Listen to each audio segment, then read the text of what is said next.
En el nombre del Padre, y del Hijo, y del Espíritu Santo. Amén. Dios te salve María, llena eres de gracia, el Señor es contigo. Bendita tú eres entre todas las mujeres, y bendito es el fruto de tu vientre, Jesús. Santa María, Madre de Dios, ruega por nosotros pecadores, ahora y en la hora de nuestra muerte. Amén. San Ignacio de Loyola. Ruega. San Juan Pablo II. Ruega por nosotros. En nombre del Padre, del Hijo y del Espíritu Santo. Amén. Amén. Muy bien, bueno, un día de formación más. Seguimos sin terminar todavía los 7 pasos. Si estuvieron la semana pasada en la reunión o vieron por el videíto, entonces hablábamos de que además de rezar de rezar y ofrecer por los sacerdotes, me había parecido también hacer lo mismo con las familias. Obviamente todos pueden rezar por todo y simplemente como para darle alguna tónica especial a nuestra oración en común. Entonces, por un lado, yo creo que algo les he dicho, es algo bastante propio o sea, habrá otras congregaciones que lo hacen igual, no conozco tantas, pero digo, lo del Padre Vuela, en nuestra congregación siempre la familia nos siente como que el hijo se aparta. Es cierto que tiene que haber una distancia entre el religioso y la familia, tiene que irse de la casa, etc. Si no, no hay vida religiosa. Pero luego de eso hay mucha consideración para con la familia. Si hay algún evento especial, se puede ir, además de las vacaciones. Y después, obviamente, cuando un familiar va a visitar a un religioso, el tiempo de religioso es todo para la familia. Incluso muchas veces eso a los novicios hay que enseñárselo. Vienen tus padres y no tienes que hacer más nada que estar con ellos. O sea, bueno, siempre esa importancia que también es natural, digo, los padres son los padres con todo lo que eso implica. Y después, como les contaba también, en momentos difíciles de la vida, como son enfermedades y demás, siempre hay un volver a cuidar a los padres y eso. Entonces, nada, siempre eso se ha sabido, digamos, y lo hemos vivido. Pero los otros días lo vi escrito, no lo había visto nunca escrito, como lo pone el Padre Vuela en este libro que ya he citado varias veces, ¿no? El Señor es mi pastor, Memoria y Profecía, es el último librito que él escribió, que dejó como una especie de testamento donde hay, o sea, él va contando cosas de su vida, pero también entre medio va agregando textos que ha ido haciendo en el tiempo, o sea, no son 700, 800 páginas de toda su vida, sino también de escritos que estaban en otros lados y él los va evocando.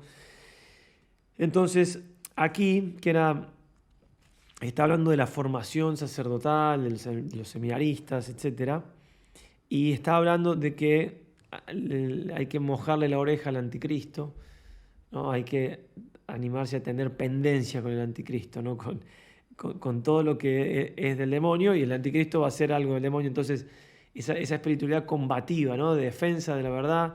Bien, es para otra charla esto, pero dice así, nunca termina la tarea de formar a sacerdotes que le mojen la oreja al anticristo, ¿no? Mojar la oreja es eso, es buscar pendencia, porque estaba hablando del seminario, pero bueno, sigue la formación. Y dice así, entonces acá empieza a hablar de la familia, son unos renglones, pero me parece que son muy sugestivos.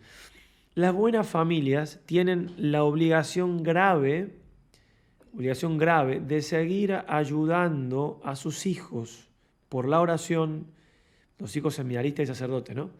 Por la oración, por los buenos ejemplos, por el consejo, por el discreto acompañamiento y por la ayuda material. Puntos suspensivos. Antes se apartaba a los hijos consagrados de sus familias.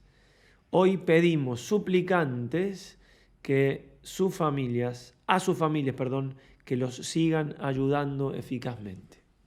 O sea, se pide a la familia que ayude al seminarista, al sacerdote, que continúe ayudándole como con distinto modo, pero como lo que son. No es que, bueno, mi hija entró a la vida religiosa y ya nos olvidamos. Entonces, esto me hizo pensar me hizo recordar, digamos, que la importancia que tienen para nosotros las familias, además de lo que habían sugerido cuando la primera vez que hablamos de los sacerdotes y demás, y me pareció entonces que convenía también darle algún cauce a esto de rezar por las familias, por la importancia que se le da también como ayuda al sacerdote y al religioso, y después por la importancia de la familia en sí misma, ¿no? Entonces, por un lado, estas dos cosas, el sacerdocio y la familia, se retroalimentan porque de buenas familias salen vocaciones, las buenas familias sostienen a los sacerdotes,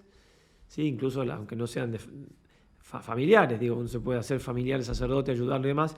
Y después tenemos muchos textos donde obviamente, también eso me movió, se da una importancia muy grande a la familia como parte de nuestro apostolado como religiosos y entonces también como lo que tenemos que hacer con la tercera orden, lograr que haya buenas familias, ¿cierto?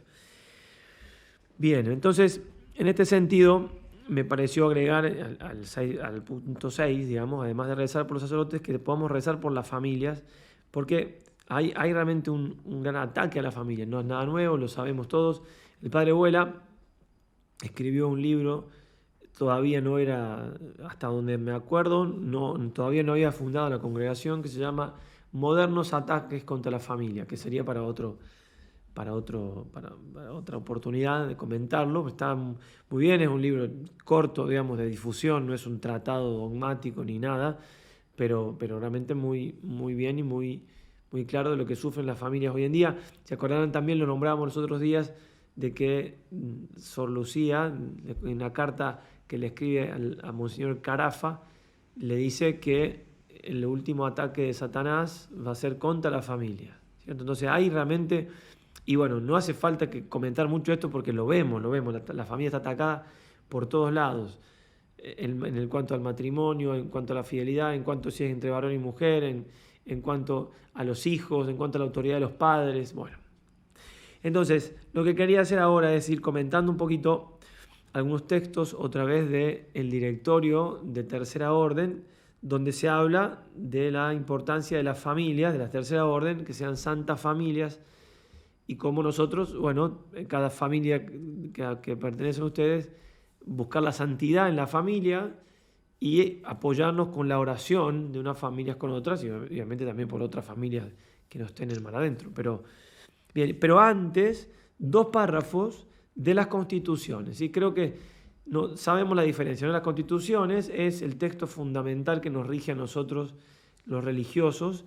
Las religiosas tienen otras, pero son gemelas. O sea, son iguales, nada más que hay que cambiar algunas cosas porque son mujeres en lugar de varones. Pero para nosotros es un texto fundamental. Si nosotros cumplimos ese texto, nos hacemos santos. Eso nos dice la Iglesia cuando aprueba una congregación.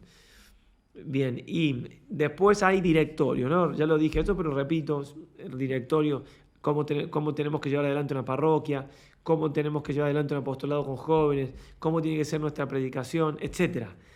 Y uno es cómo tiene que ser la tercera orden. Bien, entonces, en las constituciones, es decir, el texto fundamental que nos rige como orden religiosa, dice así, al principio, artículo 3, hablando de la índole. Dice, consideramos que algunos de los medios más importantes para alcanzar el fin establecido es la santificación de los miembros, es la evangelización de la cultura, como fin específico, evangelizar la cultura. Pero obviamente dentro de lo que son los miembros de la familia religiosa, lo primero es santificarnos nosotros, ¿sí? Pero bueno, para alcanzar esos fines, uno de los medios importantes es trabajar sobre los puntos de inflexión de la cultura. Es decir, puntos de importancia tal que si uno da en esos puntos, influye mucho en la cultura, ¿sí? Hay cosas en la cultura que se influye más que otras, ¿cierto? Entonces, pero miren, lo primero, yo me acordaba que estaba dentro de los primeros, pero lo primero que dice son las familias. O sea, el primer punto de inflexión en la cultura, claro, por lo menos no es nada nuevo, pero es importante, la familia es la célula de la sociedad. Si no hay buena familia, no hay buena la sociedad. Como si no hay buenas células, no está bien un organismo. Dicen que el Imperio Romano empezó a caer cuando empezó a decaer la familia, ¿sí? cuando empezó a no darle importancia a la familia, cuando moralmente empezó a caer la familia. Bien, entonces, puntos de inflexión de la cultura: la familia, la educación, en especial la seminarista, la universitaria, la terciaria, bueno, los medios de comunicación, los intelectuales, pero primero la familia. Después, en el punto siguiente, que habla del carisma, primero dice una cosa que no nombra la familia, pero lo leo para que se entienda. Por el carisma propio del instituto, ya hablamos de carisma en una charla completa, ¿no? Todos sus miembros deben trabajar en suma docilidad al Espíritu Santo y dentro de la impronta de María, a fin de enseñorear para Jesucristo todo lo auténticamente humano, aún en las situaciones más difíciles y en las condiciones más adversas. Es decir, es la gracia de saber cómo obrar. Eso es el carisma, ¿no? La gracia, que participamos todos los miembros, de saber cómo obrar en concreto para prolongar a Cristo. ¿En dónde? En las familias, en la educación, en los medios de comunicación, en los hombres de pensamiento y en toda otra legítima manifestación de la vida del hombre. Es el don de hacer que cada hombre sea como una nueva encarnación del Verbo, siendo esencialmente misioneros y marianos. Pero lo primero que se nombra es la familia.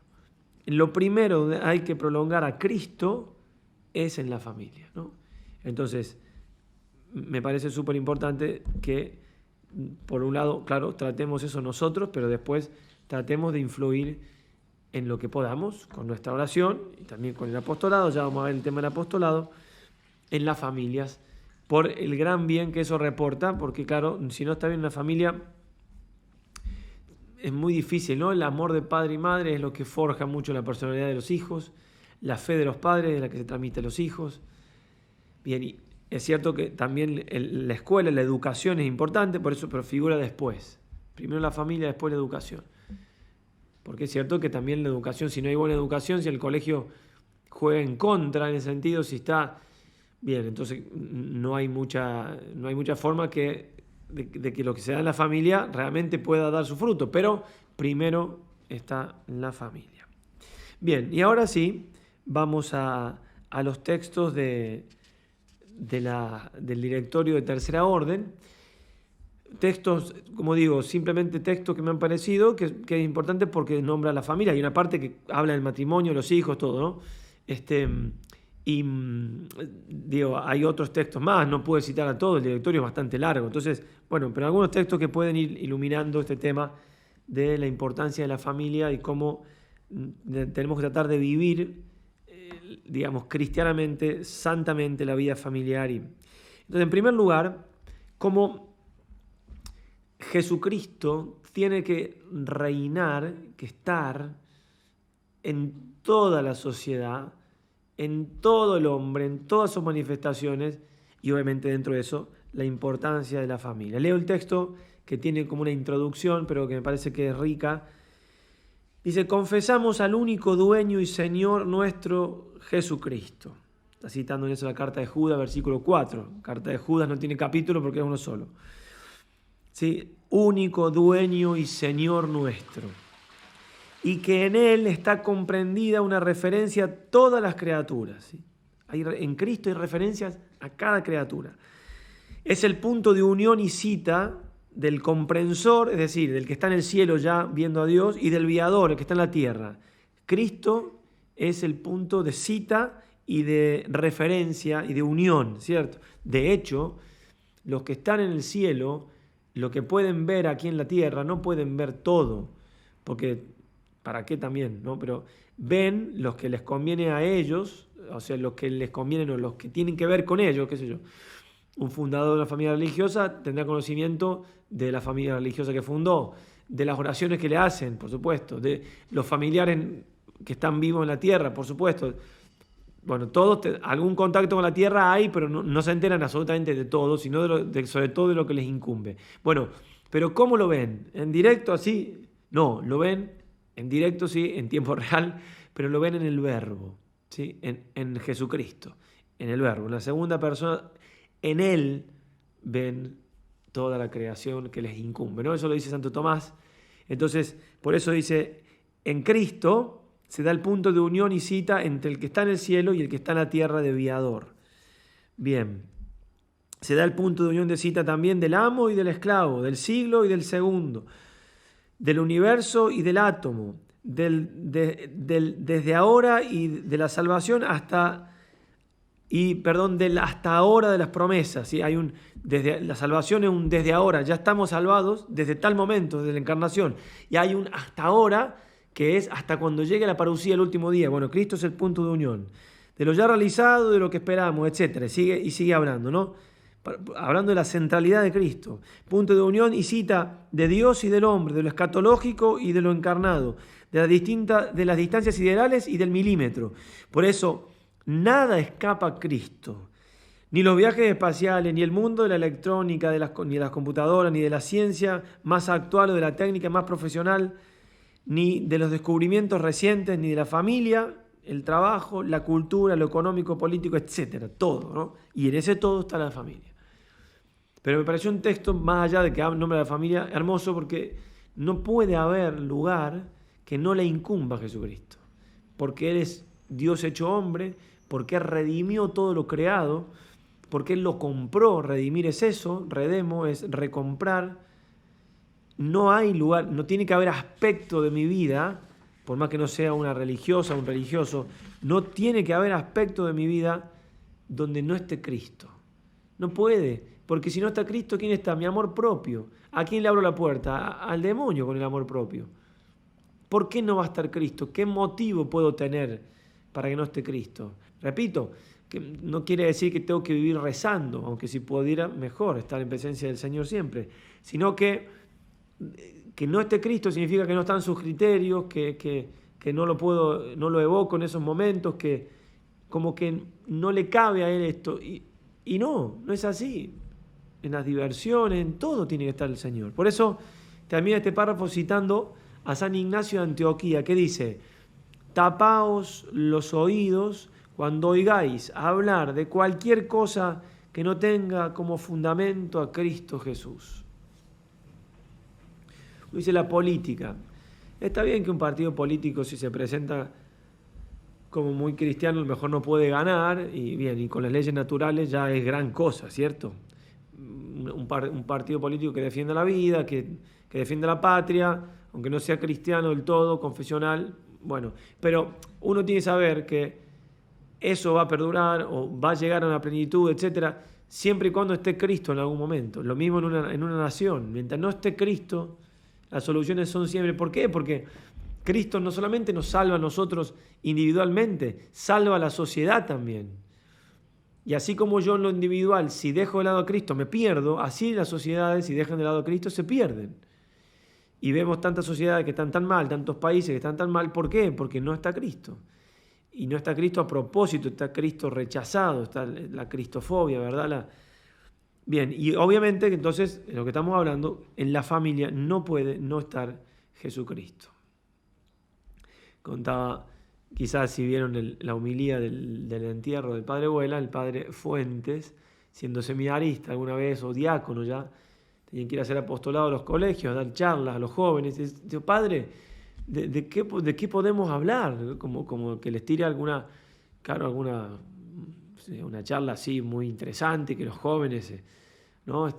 Y le dice, padre querido, ¿de qué va a hablar? De Jesucristo.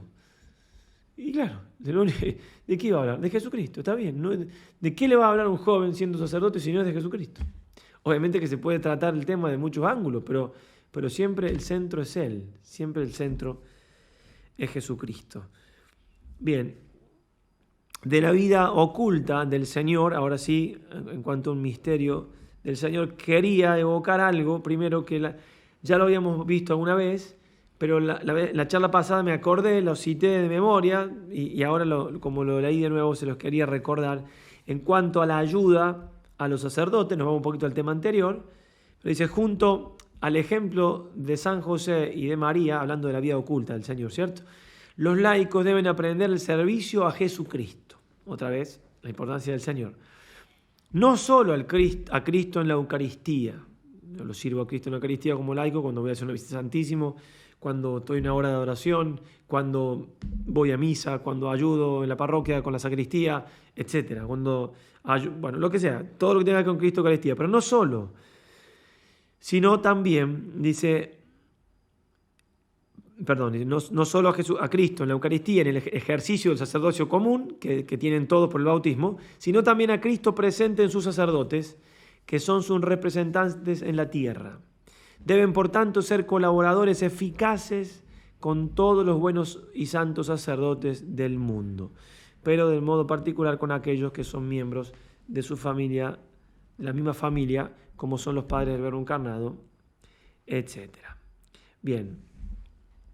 Y ahora, en cuanto a lo que venimos tratando, volvemos, habla de la importancia de la formación, como de algún modo Jesucristo en la vida oculta se formó, digo de algún modo porque en el misterio del Verbo encarnado, claro, Cristo, Dios, en cuanto a Dios no se tiene que formar, pero era hombre, entonces cuanto hombre sí se formaba. Entonces, decía un sacerdote, profesor del Verbo encarnado, muy inteligente, decía, una de las cosas más difíciles, más misteriosas de Cristo es eso, cómo fue creciendo en algunas cosas y por otro lado ya las tenía todas, ¿cierto? Bueno, pero entonces al directorio, aprovechando esa formación del Señor, porque la misma Escritura dice que iba creciendo en sabiduría y en gracia, etc., habla de la importancia de la formación y en este sentido aplicado a la vida familiar, de la formación de los niños, ¿sí? Qué importante ese tiempo de formación.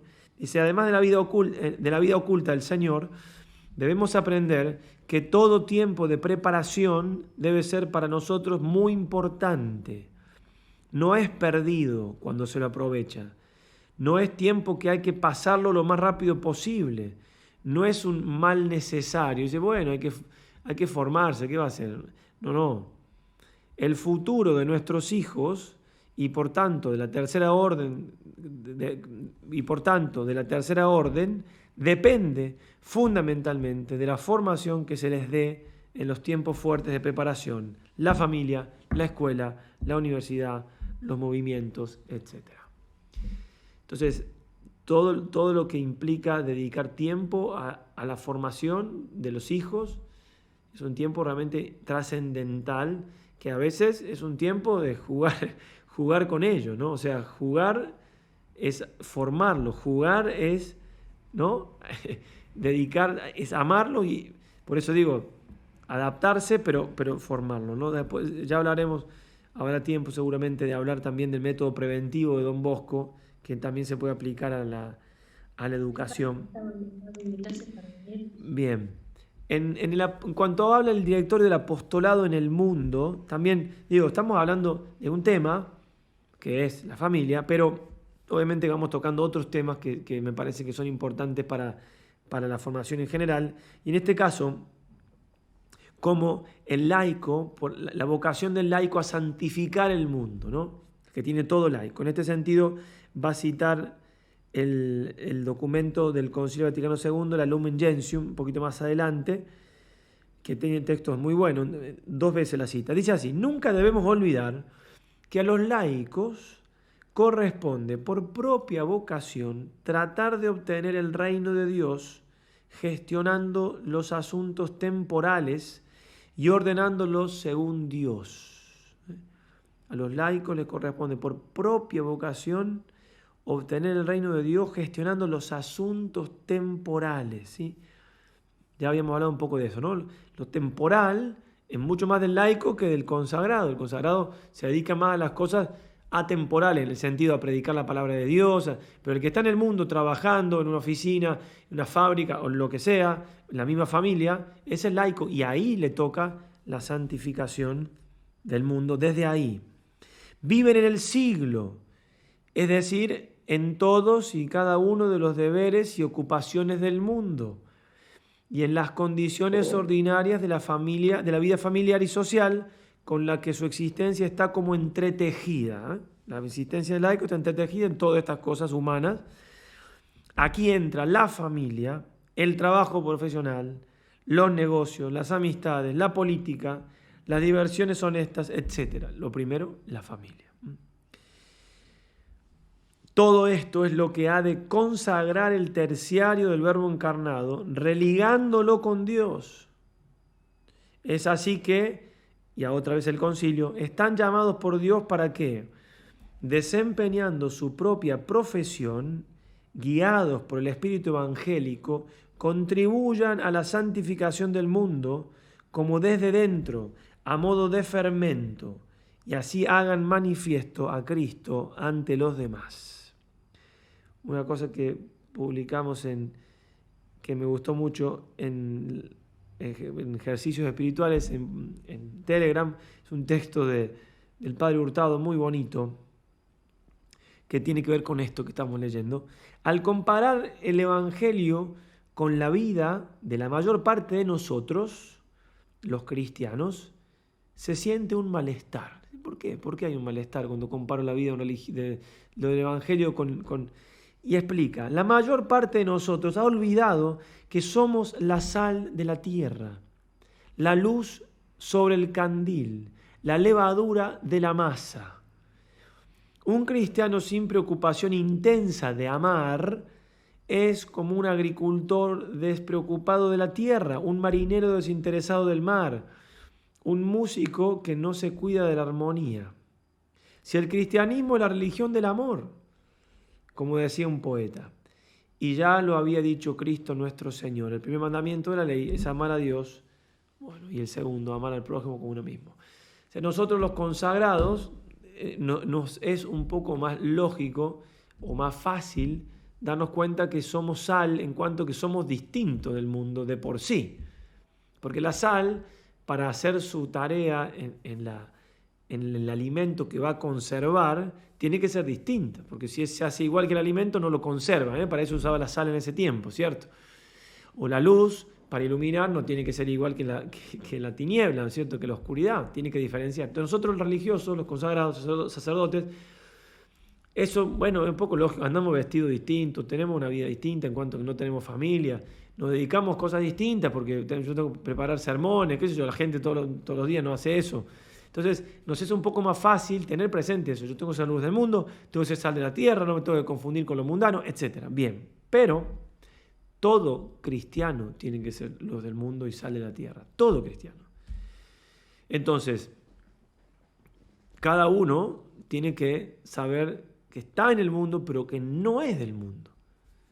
Con todo lo que eso implica. O sea, yo voy a trabajar con los demás. Comparto cosas, pero yo no soy igual que los otros. Pero no por una soberbia, decir, ay, yo soy. No, no. Con la humildad de haber recibido un don, que es el don de la fe. El don de conocer al Señor.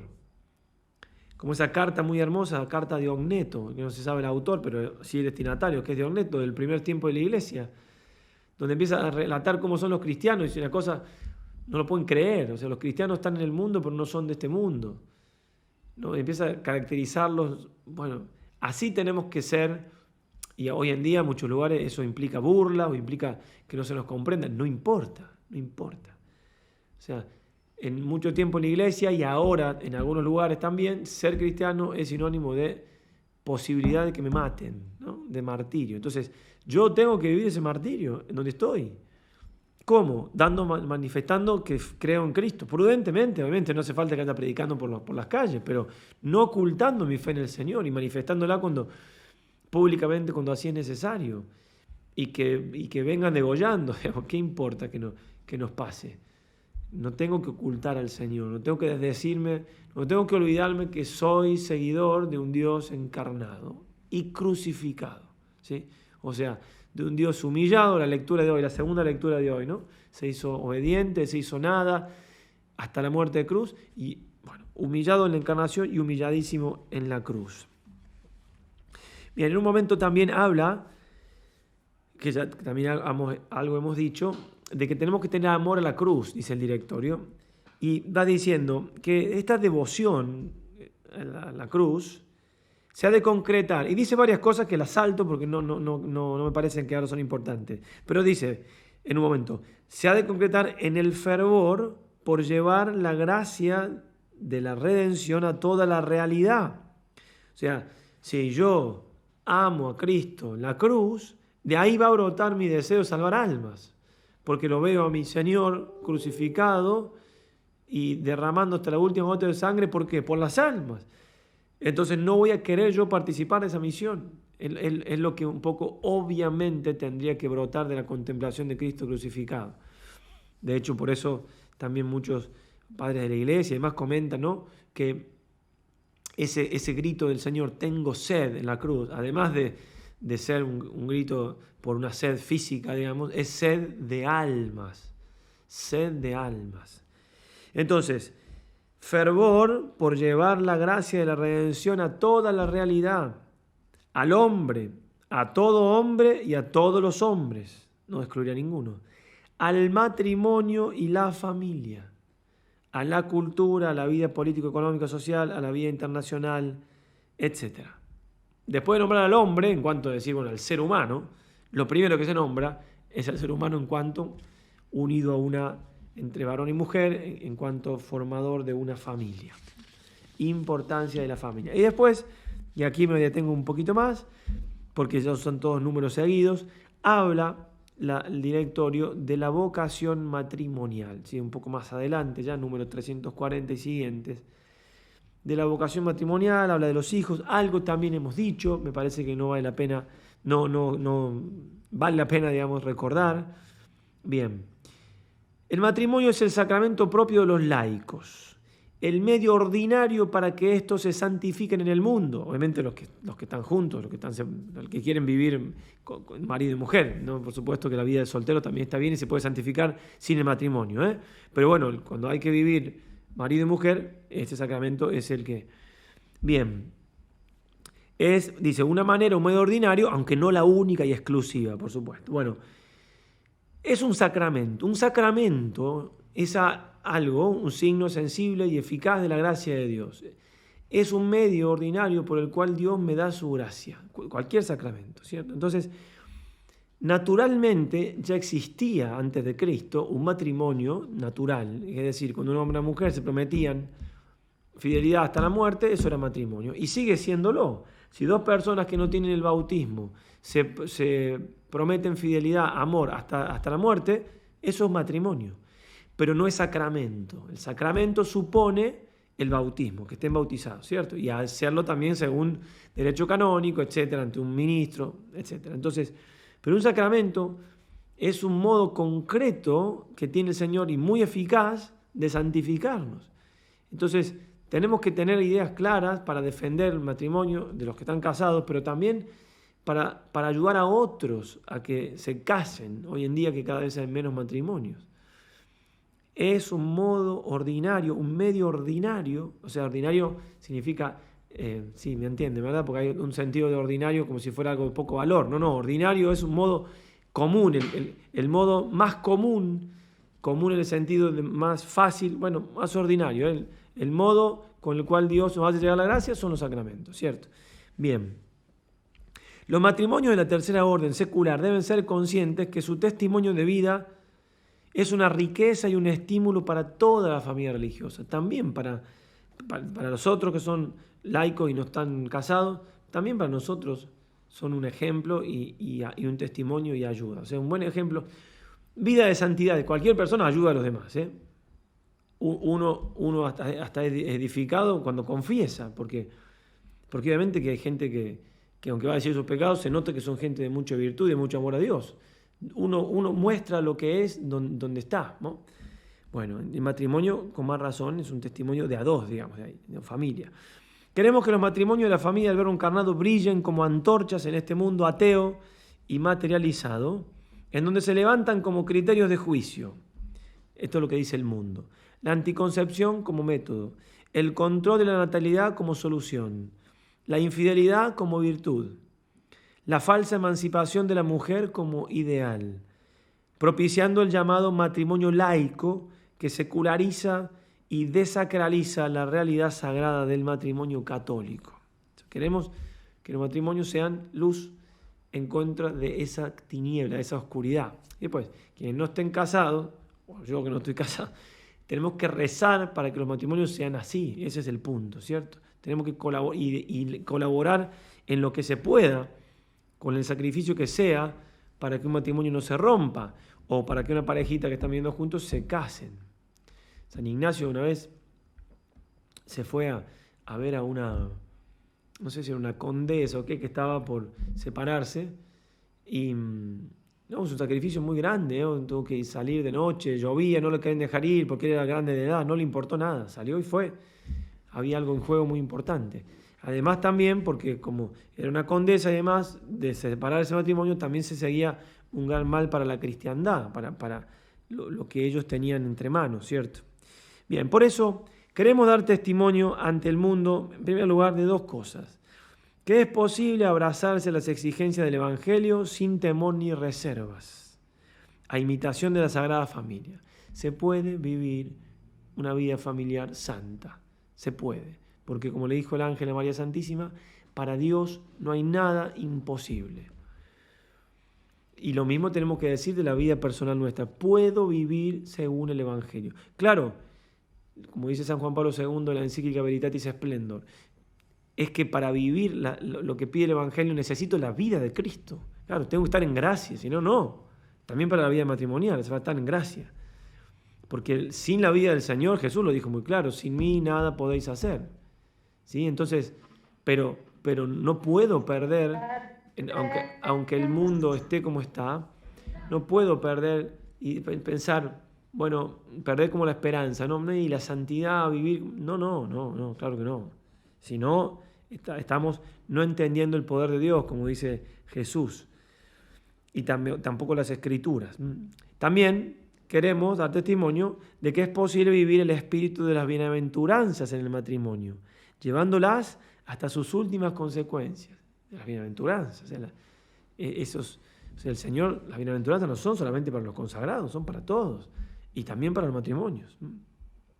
Bueno, a los criterios mundanos respondemos con las enseñanzas del Evangelio genuina y auténticamente cumplida, respondiendo. Entonces, habíamos dicho, el mundo dice la anticoncepción como método, respondemos, la paternidad responsable sobre los hijos, el control de la natalidad como solución, la familia numerosa, si Dios lo quiere, no solo con la aceptación, sino con la búsqueda de los hijos, la infidelidad como virtud, el amor mutuo como bastión a toda infidelidad y toda tentación de división o fractura, la falsa emancipación de la mujer como ideal, la dignidad de la mujer, propiciando el llamado matrimonio laico, etc., el matrimonio vivido como realidad sagrada, elevada por Cristo a la dignidad de sacramento, una verdadera escuela donde se forjan los santos que la Iglesia espera de todo hogar cristiano. ¿Sí? La Iglesia espera de todo hogar cristiano santos. Dice el padre Vuela, lo suele citar bastante, que el padre Membiel, que lo formó cuando fue la misa de su ordenación, o sea, su primera misa, dijo en un momento del sermón, el sacerdote debe dar como fruto santos. Debe producir, ¿no? Santos. Y si no, va a ser como la sal que pierde su sabor, que no sirve para nada, ¿cierto? Que es pisoteada por los hombres. Cambiando lo que haya que cambiar, digo, por lo que acabo de leer, también la familia tiene que dar santos. Santos para la Iglesia, santos para el mundo. Y esa santidad depende, no en poco, sino en mucho, de la santidad de los padres, obviamente.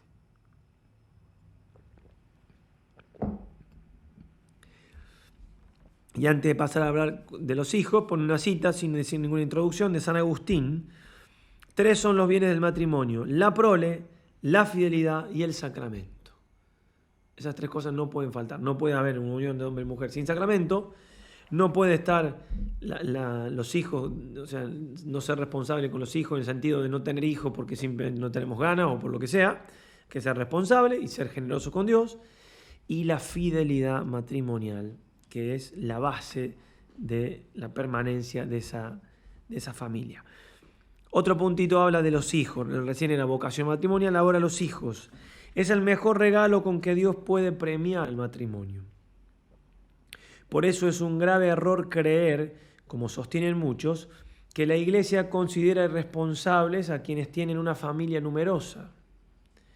Toda la Sagrada Escritura, desde el crecer y multiplicado del Génesis hasta el Nuevo Testamento, está llena de, y acá cita al cardenal Ottaviani, numerosos textos que exaltan la fecundidad de la familia y aseguran a las familias numerosas la asistencia continua de la providencia. Y aquí un texto del concilio, pero también otro de Pío XII, todos tratando de refrendar esta idea del ser generoso en la transmisión de la vida. El Concilio Vaticano II alaba especialmente a los cónyuges que son generosos en la transmisión de la vida con las siguientes palabras. Son dignos de mención muy especial los que de común acuerdo, bien ponderado, aceptan con magnanimidad una prole más numerosa para educarla dignamente. Y Pío XII decía sobre la familia numerosa que son la más bendecida por Dios, predilectas y estimadas por la Iglesia como preciosísimos tesoros. La historia no yerra cuando pone en la inobservancia de las leyes del matrimonio y de la procreación la causa primera de la decadencia de los pueblos. En los hogares donde hay siempre una cuna que se balancea, florecen espontáneamente las virtudes. La familia numerosa, bien ordenada, es casi un santuario visible. Son los planteles más espléndidos del jardín de la iglesia en los cuales, como en terreno favorable, florece la alegría y madura la santidad. Hasta ahí Pío XII. Y aquí situado un sacerdote que tiene varios libros bonitos, buenos. No leí ninguno todavía, pero sí lo he visto como de referente, que el padre Raúl Plus, un jesuita.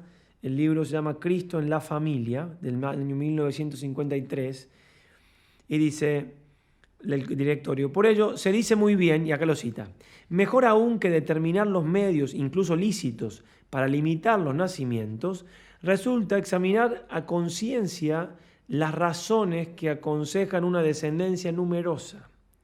Y pone razones de caridad, 2 puntos.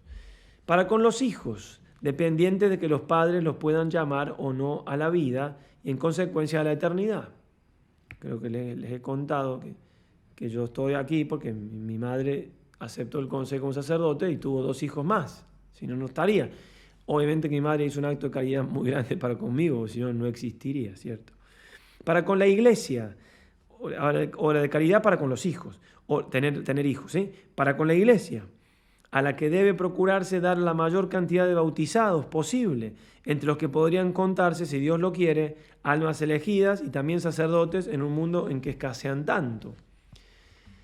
Quizás habrán recibido, cuando todavía eran más importantes los correos electrónicos y las presentaciones PowerPoint, había uno que decía, gracias Emilia. Y era un PowerPoint que ponía una mujer que tenía tal edad, que estaba enferma en un país en guerra, y queda embarazada, como diciendo, ¿será que le conviene tener un hijo? ¿No? Tiene todos los motivos para no tenerlo.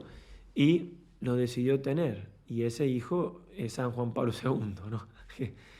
Digamos, por eso de un hijo puede venir un elegido de ese nivel. Bien. Para con la patria, entonces para con los hijos mismos, para con la iglesia, para con la patria, brindándoles cuidados que podrían conquistarle esplendor y progreso. Por lo tanto, sigue el directorio, la prole ocupa el primer lugar entre los bienes del matrimonio. Sin embargo, bajo este nombre no solo se incluye la procreación, sino también su educación, ¿sí? Porque obviamente que los animalitos sí pueden traer una vida al mundo y ya está, porque no piensan y no hay que educar nada. En el caso nuestro, los seres humanos, hace falta que podamos, que sean educados, ¿sí? La familia, Santo Tomás la llama como un útero espiritual. Así como un niño, un embrión, no puede desarrollarse si no es en el útero de su madre, y gracias a Dios todavía la ciencia no ha logrado hacerlo fuera, bendito Dios, ojalá que nunca lo logren. Bueno, así hay un útero segundo, espiritual, que es la familia que va haciendo, sin la cual no se puede desarrollar este niño, no ya físicamente, porque bueno, comida puede tener por ahí, sino afectivamente, en los valores, intelectualmente, etc. Por tanto, la prole ocupa bien. Por eso es un deber y un derecho de todo hogar cristiano la educación católica de los hijos. Los padres tienen el deber no solo de transmitir la vida humana, sino también de educar a sus hijos, encontrando en ellos su propia misión, siendo cooperadores del amor de Dios Creador. Un derecho y un deber y un derecho. Si tengo un derecho es porque primero tengo un deber y no al revés. Estamos en un mundo donde todos son derechos, derechos, derechos. Hay un deber porque hay un derecho, perdón, porque hay un deber. Pero bueno, los padres tienen el deber de educar católicamente a los hijos y tienen el derecho a defender. De hecho, cuando Papa Benedicto XVI habla de los no negociables que hay que tener a la hora de votar, que no puedo votar un partido que esté a favor del aborto, no puedo votar un partido que no respete la libertad de los padres a educar a los hijos. ¿Sí? Bien, seguimos. Con razón se ha llamado a la familia iglesia doméstica, ya que es la primera responsable de la educación cristiana de los hijos. Hemos hablado cómo Juan Pablo II se despertaba en la noche y veía a su padre de rodillas rezar. ¿Cómo eso no va a calar hondo en él? ¿Cómo no lo va a transformar en un hombre de oración? Y él llama, mi familia fue mi primer seminario. Y la familia fue el papá sobre todo. Ya que es la primera responsable de educación cristiana de los hijos. Toda educación está guiada por una determinada concepción del hombre. Concepción que, incluyendo la defensa de los derechos humanos, coloca al hombre en la más alta dignidad, la de los hijos de Dios. En la más plena libertad, liberado por Cristo del pecado mismo, en el más alto destino, la posesión definitiva y total del mismo Dios por el amor. Por ello, la familia, como primera escuela de virtudes, debe procurar formar personalidades fuertes, responsables, capaces de hacer opciones libres y justas, preparando a sus hijos a una apertura a la realidad, formando de esta manera una determinada concepción de la vida, la concepción cristiana y católica. Para esto que estamos leyendo, hay un gran enemigo hoy en día que antes no estaba. Siempre los enemigos fueron el demonio, el mundo y la carne. Ahora hay un enemigo que es este. Si los hijos tienen uso no restringido de esto o no vigilado, pecado original de por medio que todos tienen, no hay forma, no hay forma. No solamente por lo inmoral, porque la pornografía les va a llegar sí o sí, sino por el tiempo que van a perder, por la capacidad de raciocinio que van a perder, porque eso estupidiza. No hay forma, no hay forma. Veía un canal de un joven de aquí, de que me llegó, estaba buscando otra cosa y estaba buscando algo sobre el francés. Y él, porque estoy estudiando de francés, porque estoy leyendo un libro que tiene que ver con todo esto del yoga y demás. Y, bien, entonces, un par de videos habla, pero un joven, tendrá 25 años, de la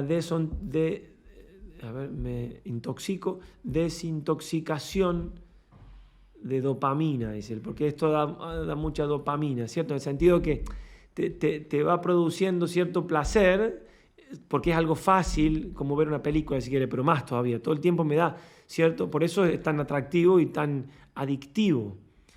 Y eso después no me permite enfrentar una hoja de un libro, porque eso no me da ninguna dopamina de entrada, no me da ninguna satisfacción en el momento. Sí, cuando la termino, y más todavía, pero hay un momento de esfuerzo que si el joven está acostumbrado, o el niño, a que todos sean estímulos que le gratifican, no se van a esforzar en nada.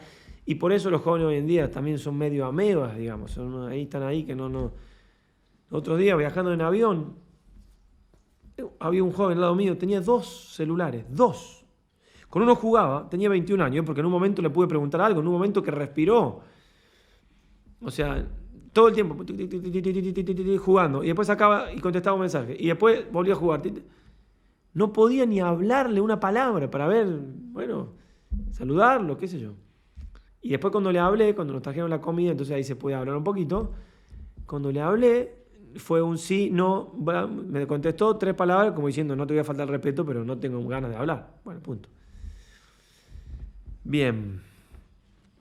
Por ello, la familia como primera escuela de virtudes, ya está.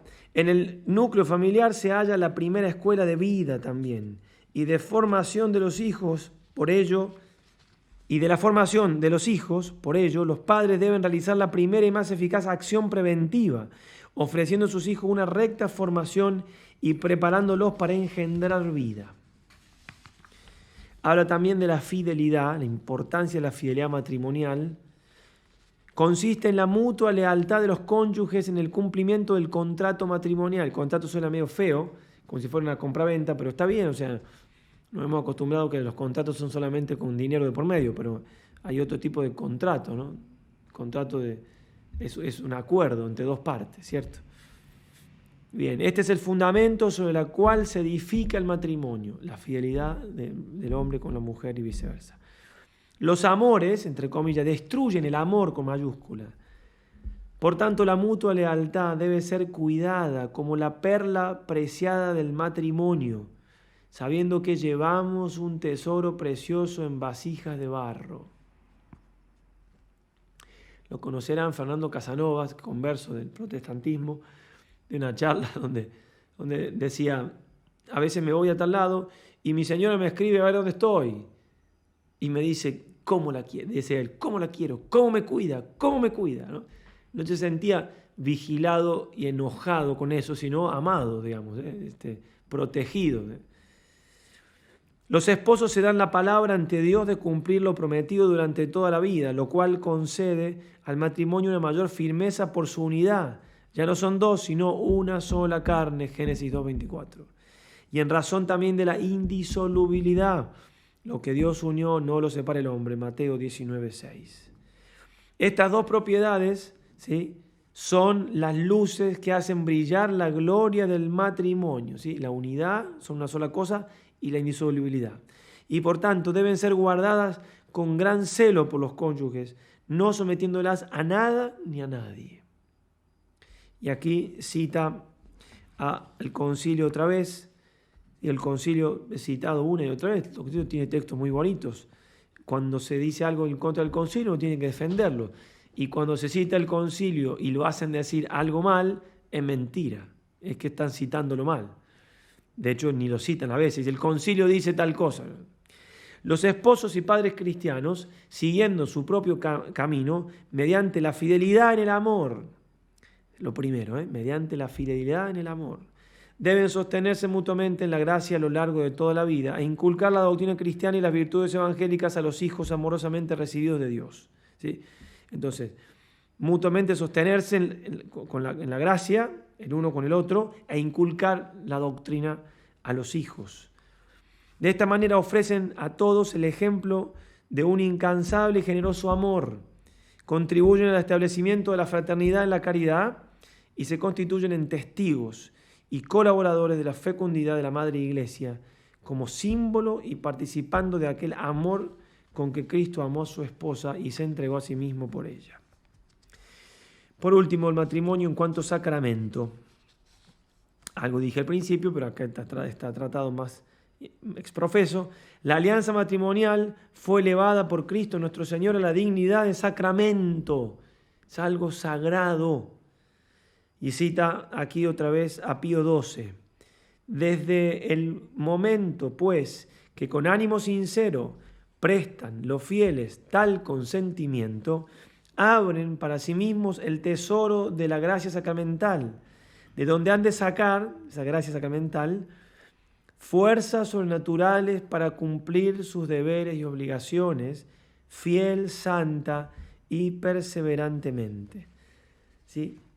Tengo, así como yo puedo decir, tengo una gracia para ser un buen sacerdote y tengo que hacer uso de ella y Dios me va a dar fuerzas para hacerlo bien porque tengo un sacramento. Así, igual, tienen que tener confianza los que están casados de que tienen una gracia especial para vivir bien como matrimonio. Gracia para ser buen esposo, buena esposa, buen padre, buena madre. Bien, la fuerza del sacramento. A mí me contaba una mujer en un matrimonio X que el marido, no recuerdo los detalles, pero la idea es esta.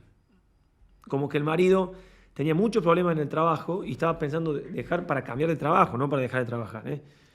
Entonces la llama a la esposa en un momento y le dice, mirá, mi amor, ya pasó esto, me parece que ya no puedo más. vamos a ver. No sé. Y ella me lo contaba y me decía, para mí fue la gracia del sacramento. Yo no sé dónde le dije todo lo que dije.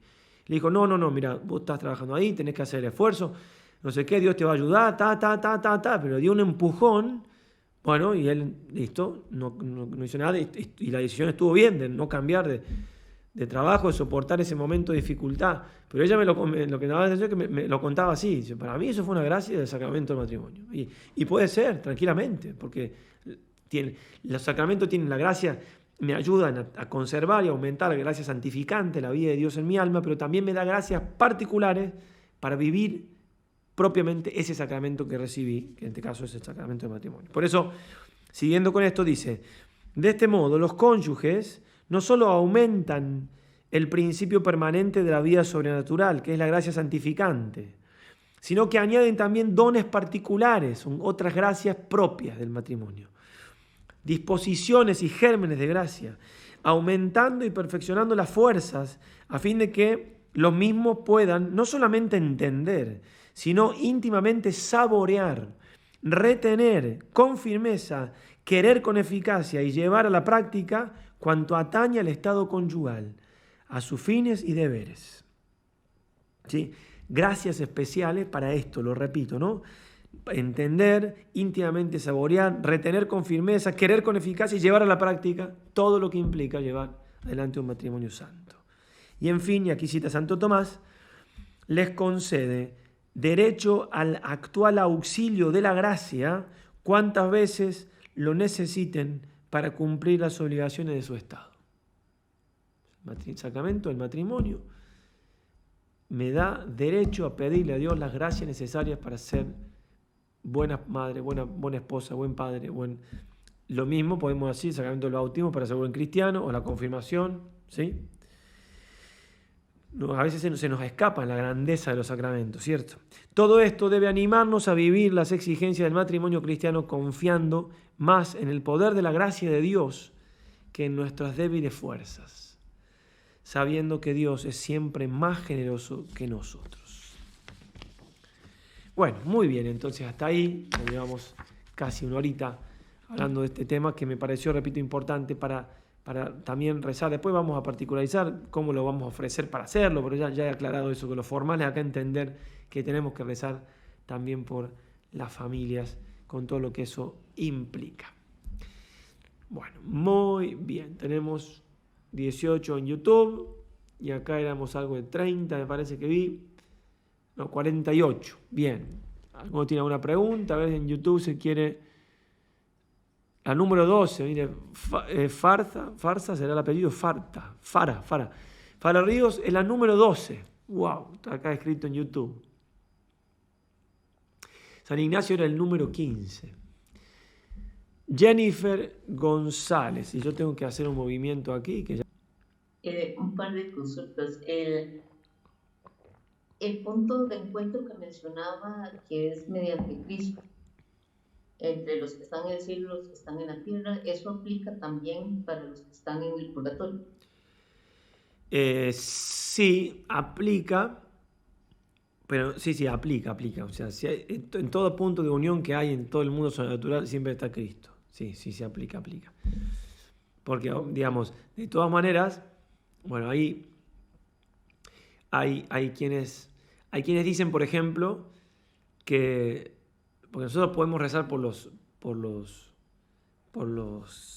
almas del purgatorio.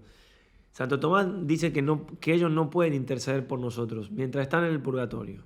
Después sí, obviamente como que nos devuelven favores cuando están en el cielo. Bueno, pero otros dicen que sí pueden, ¿eh? O sea, que está discutido, no hay ningún dogma de fe, nada. Pero obviamente que hay una comunicación también, y gracias a Cristo, sin duda, gracias a Cristo, sí. Y la otra es, la mayor parte de lo que leyó está en el directorio. Sí. La consulta es lo siguiente, es que, de hecho, bueno, yo participo en catequesis de adultos, Sí. y uno de los puntos que más genera problemas es precisamente esto de los hijos, ¿verdad? De tener los hijos y todo, y hasta se enojan, ¿verdad? Porque eso implica mucha responsabilidad y todo. Entonces es como, y ahora usted acaba de mencionar, de hecho lo que mencionó me ayuda bastante, pero quisiera saber como un documento porque ya vi que hay muchas cosas, pero como por dónde podría entrar como para efectos de preparación más, como para poder estar ahí. Digamos, mencionó uno de Pío 12, pero no dijo el documento. No sé, tal vez usted me recomiende. Sí, lo que más se citó de Pío XII era Casti con Nubi. De todas maneras, esto está en el directorio que ya compartí, estos textos se pueden buscar y yo también puedo mandar. Lo que tengo aquí lo puedo mandar. Después lo trabajamos un poco y va a quedar más, pero esto tal cual lo tengo, lo mando para que les quede más a mano. Bien, o sea, el tema es, o sea, por un lado hay textos que pueden ayudar en cuanto a lo doctrinal, pero aquí, como bien dice el Padre Fuentes tiene un libro que se llama Familia y Anticoncepción, que está muy bien, obviamente, que es del año 2008, que son a los 50 años de la encíclica Humane Vitae. Y él empieza hablando, dice, el problema aquí es un problema de no amar la cruz. Ese es el tema sobre todo. Porque obviamente que hay algún aspecto que los hijos son cruz. Después son hermosísimos, son la alegría de la familia, pero el punto es no querer tomar la cruz de tener un hijo y del sacrificio que implica y de los gastos que implica y de todo eso. Entonces, digo, se pueden buscar y sirven y hacen bien y hay que hacerlo, se pueden buscar doctrina para defender la verdad sobre lo que Dios quiere, pero en el fondo es un tema de conversión, ¿cierto? Es un tema de conversión. Entonces, después te puedo compartir algo y está este texto aquí también, pero digo, y después el que habla claramente de eso también es Pablo VI en la Humane Vitae, donde él nombra los motivos, dice, tienen que haber motivos graves para espaciar los hijos, o sea, incluso sin usar métodos que sean contra la moral, el simple hecho de decir, bueno, no vamos a tener más hijos porque sí, tampoco está bien. Tiene que haber algún motivo. Si hay motivos, los hay, por supuesto. No voy a comentar eso ahora, pero digo, no solamente es no usar métodos inmorales, sino tener motivos para no tener más hijos. ¿Sí? Okay. Pero sí, un tema súper difícil, sí. Sí, y sí, le agradezco si puede pasar con eso. Vale. Gracias, padre. De nada. Muy bien. Aquí dice, un sacerdote me dijo que como ya no pueden hacer nada para sí, mérito de reparación, a través de acción en favor de la iglesia peregrina, pueden acortar su estancia en el purgatorio. No entiendo, como ya no pueden hacer nada para sí, no pueden reparar, pueden acortar, haciendo algo por la iglesia peregrina, por nosotros, pueden acortar eso, puede ser, sí, ahí no entendí, perdón. Sí, puede ser. Está la carta Gratissimam Sane de San Juan Pablo II a las familias. Muchas gracias, Rosita, no la conozco. Muy bien, Gratissimam Sane. Bien. Muy bien. Una pregunta más, a ver si en YouTube hay algo que... Pero yo tengo que cambiar de pantalla porque si no esto es un lío. A ver, Ana Mercedes.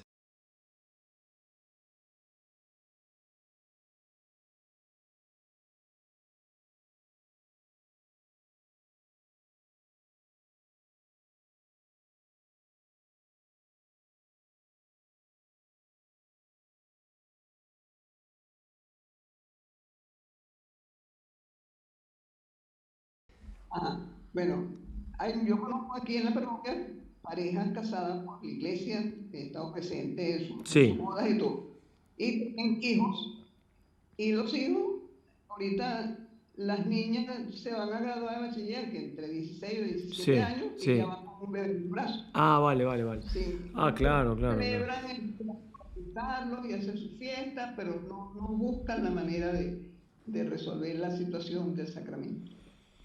Sí, bueno, justamente por eso estamos hablando de este tema, porque es muy difícil, hay una crisis muy grande. O sea, ¿qué se puede hacer? Bueno, primero rezar, que no es poco, y después, en lo que uno pueda, aunque sea de a uno, digamos, yo puedo influir a lo mejor en una persona. Bueno, había una vez uno que estaba También que el ejemplo ya no me gusta porque está todo el tema del ecologismo y demás.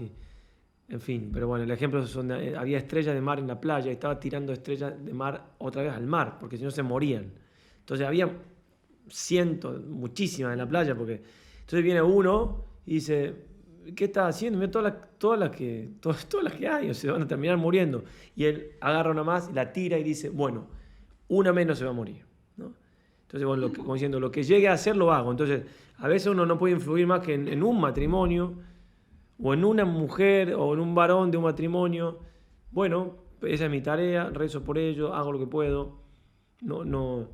Porque no siempre está en nuestra mano, ni siquiera en la mano del párroco, nada. Hacer mucho más, o sea, es difícil el tema en todos lados, en todas las parroquias, es algo...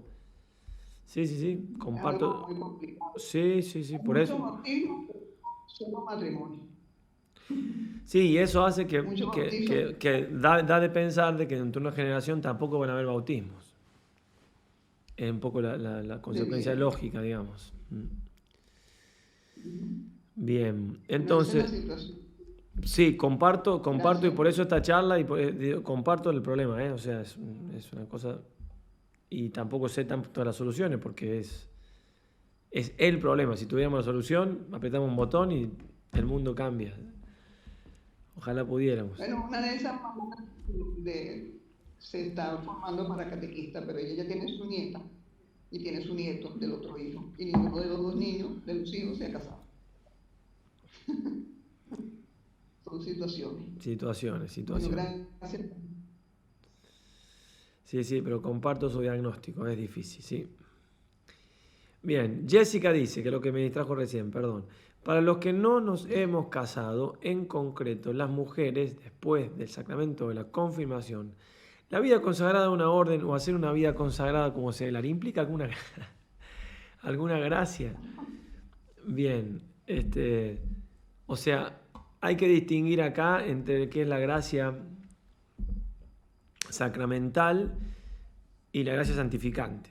Lo que nosotros tenemos que tratar siempre es crecer en la gracia santificante, que es en definitiva nuestra unión con Dios, ¿verdad?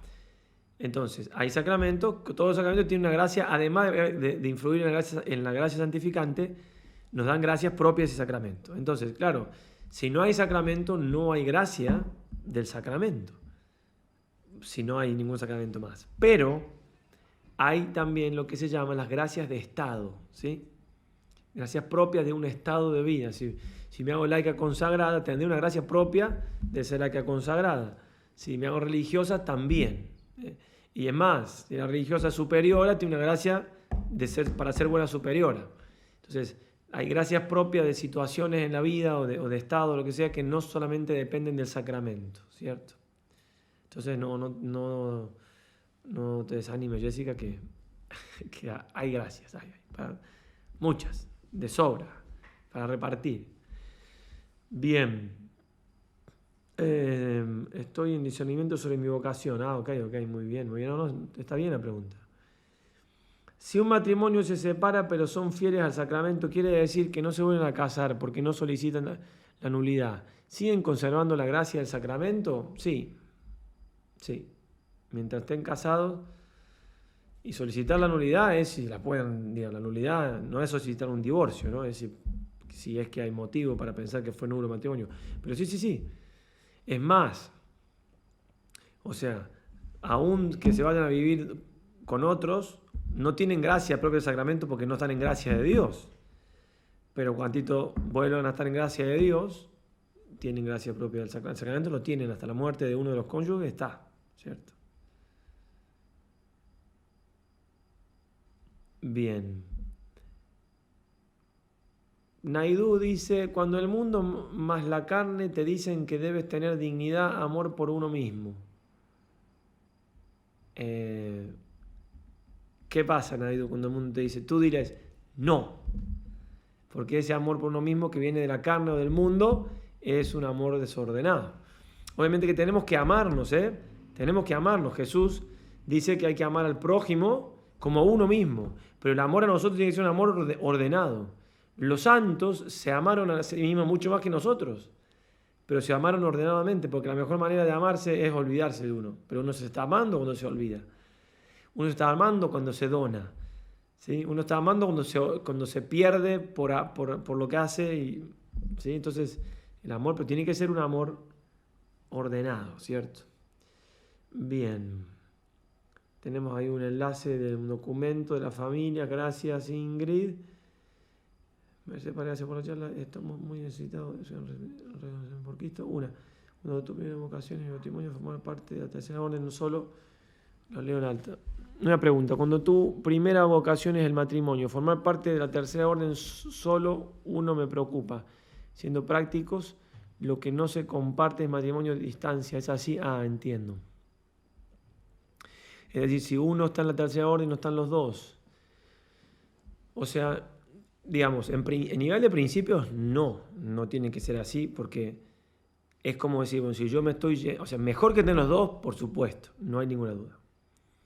Ahora, si yo me estoy formando y me está ayudando una cosa para ser mejor, cristiana, en este caso esposa, etc., en principio eso no solamente no tendría que ir en desmedro del matrimonio, sino tiene que ayudar al matrimonio, ¿cierto?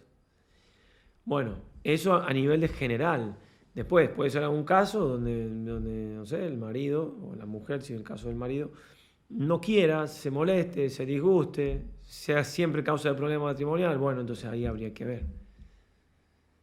Eso es lo mismo que se aplica a otras cosas de la vida espiritual, digamos. Hay ciertos límites, o sea, no puede ser que me impida ir a misa los domingos, pero entonces los principios son los principios, cada caso es cada caso, pero va por ahí, digamos. Silvia Burgo, Padre Gustavo, pero si un padre o una madre les formó, pero al final ellos toman sus propias decisiones, pues ya no podemos formarlos y servir a la iglesia como catequistas. ¿Es un signo de pregunta eso, Silvia? Claro, perdón, sí, está bien, yo estoy estuve predicando ejercicio estos 3 días, estoy medio con las neuronas que hacen poca sinapsis. Entiendo, bueno, por supuesto, o sea, hay un momento de la vida donde ya la libertad de los hijos ya no se puede influir casi nada, o sea, más que con la oración, que no es poco.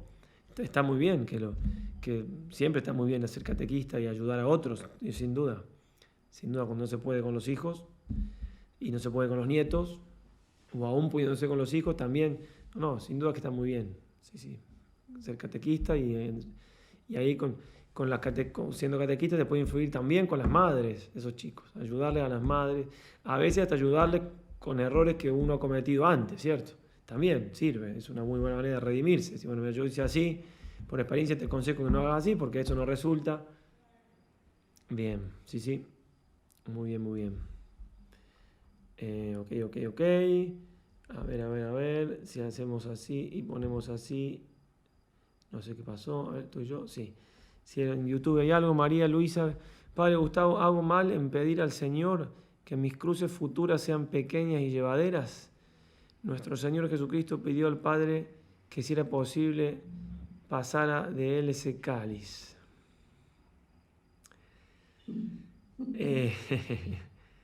¿Qué responder? O sea, ¿hacer mal como que sea pecado? No, claro que no. Pero no, yo no la aconsejaría, digamos, qué sé yo. Porque sí, el Señor pidió que le apartara el cáliz, pero claro, en el estado que estaba el Señor y ante qué cáliz estaba, ¿cierto? O sea, lo que usted sugiere pedir es no tener ningún cáliz, digamos, o sea, no sé.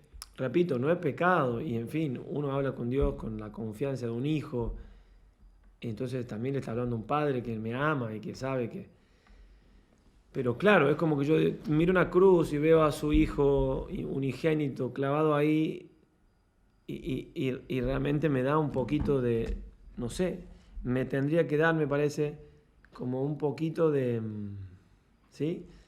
¿Cómo hago para verlo a Cristo ahí crucificado y yo pedir no tener cruz? Que sean chiquitas y después está todo el tema que no es menor de que hay mucha relación entre la cruz y el amor a Cristo, ¿cierto? Entonces, también eso, digamos, ¿cómo hago yo para amar a Cristo si no amo su cruz? ¿No? Eso es un poco más profundo, si se quiere, pero no es menor la importancia que tiene, en cuanto que la relación del amor con el dolor, sí es una relación muy estrecha. Estaba tratando de buscar, pero no puedo acá ahora, después se lo mando. Una poesía de una escritora chilena, que ahora no me acuerdo el nombre, pero me conocía, que le va a rezar a Cristo en la cruz y lo ve así como está y le da vergüenza. Sí, Gabriela Mistral, y la poesía se las mando cuando termine, ¿no? Pero bueno, repito, no vamos a decir que es pecado, claro, pero habría que pensarlo un poquito si realmente conviene, digamos. Uno puede no pedir cruces, ok, lo entiendo. Y a veces uno pide cruces cuando está con mucho fervor, pues se pone un poco más grande y dice, Señor, lo que me mandes, dame la fuerza y acá estamos. Pero pedirte cruces a veces puede dar un poco de miedo y está bien, somos humanos débiles. Ahora, pedir que las cruces sean chiquitas, qué sé yo, sí, no sé, no lo aconsejaría tanto. Bien, Agustina. Hola, padre, ¿cómo estás? Muy bien. Qué bueno. Padre, una cosa, yo me acuerdo de esa poesía y si quieres se la puedo mandar para que después la pueda mandar al grupo o algo. Bien, mándasela a Rosana mejor, así lo hace más rápido. Se la manda. Ya. Y otra cosa, padre, hablando de ese tema de la cruz, una vez estábamos hablando en la catequesis de confirmación sobre eso, y el catequista nos recomendó un libro que se llama Carta a los amigos de la cruz, que creo que la escribió San Luis María. Sí, muy conocido, creo que lo hemos nombrado, está en las constituciones nuestras como para leerlo seguido, sí, es muy bueno, excelente libro. Ya, entonces eso me lo recomiendo también. Sí, excelente. Ya, gracias, padre. De nada. Cuando en un matrimonio solo uno es el que está más cerca de... no, me estoy leyendo de nuevo, sí.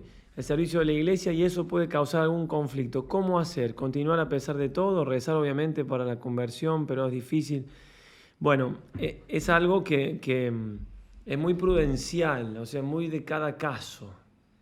Los principios son que obviamente hay que tratar de no hacer nada que vaya en desmedro de la vida matrimonial.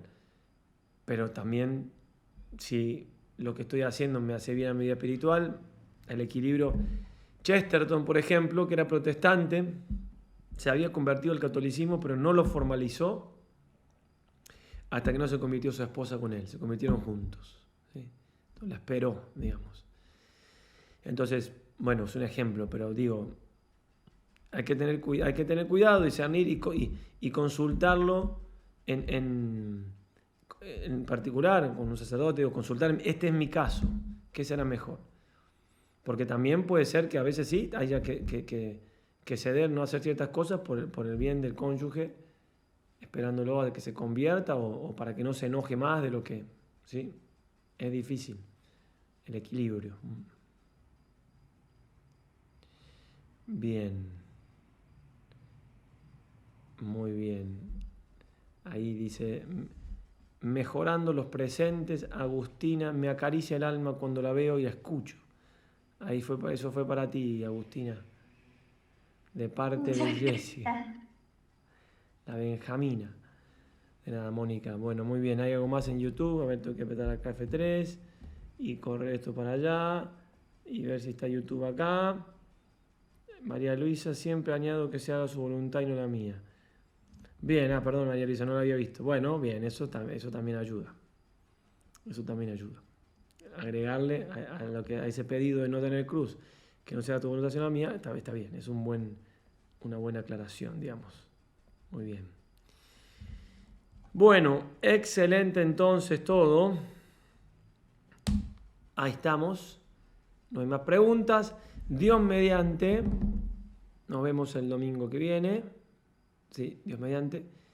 Y ya veríamos el último puntito, que es el apostolado, la importancia del apostolado y qué tipo de apostolado vamos a hacer. Ya todos están haciendo apostolado seguramente, así que no le vamos a agregar mucho a eso, ¿cierto? Así que nada, ningún miedo en ese sentido, pero bueno, vamos a hablar de la importancia del apostolado, ¿cierto? Y ya con eso cerraríamos lo que es, bueno, más adentro sería esto, bien, y ahí empieza el tiempo de discernimiento de ustedes y ya vamos poniendo alguna fecha para hacer la primera oficialización, formalización, etc. Bueno, excelente entonces, gracias por todo, que tengan una hermosa tarde, los que están de mediodía y demás, y los demás que descansen bien, los que estamos más acá en Europa. Bueno, vamos a hacer una oración. Gracias, Padre. Nada, hagamos una oración en nombre del Padre, y del Hijo, y del Espíritu Santo. Amén. Amén. Te damos gracias, Señor, por todos los beneficios recibidos de tus manos generosas y providentes, por Jesucristo nuestro Señor. Amén. El Señor esté con vosotros. Y la bendición de Dios Todopoderoso, del Padre, del Hijo y del Espíritu Santo, descienda sobre vosotros y os acompañe siempre. Bien, viva la Virgen, Ave María y mar adentro. Vamos todavía, adelante.